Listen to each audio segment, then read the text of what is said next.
ఏలూరు జిల్లా మండవెల్లి మండలం పెనమాకలంక గ్రామ కాపురస్తుడైన నేను ఘంటసాల గాంధీని. ఈ కూటమి ప్రభుత్వం వచ్చిన కాడి నుంచి అభివృద్ధి పనులు చాలా అతి బీభత్సంగా జరుగుతున్నాయి.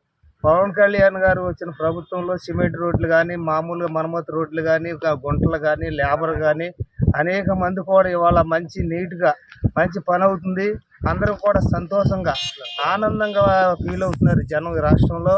కానీ గతం మళ్ళీ ఈ 5 సంవత్సరాలు కూడా ఇదే కూటమి ప్రభుత్వం వస్తే జీవితాంతకాలం కూడా చాలా గొప్పగా ఉంటారని, ఇంకా రోడ్లు కూడా బాగా జరుగుతాయి, జనాలు కూడా బాగా ఇదిగా ఉంటుంది, లేబర్ కూడా మంచి ఇదిగా ఉంటుంది అండి. అన్ని అభివృద్ధి పనులు కూడా బాగానే ఉంటున్నాయి. పవన్ కళ్యాణ్ గారు అయితే అసలు నిద్రాహారం కూడా అవ్వట్లేదు.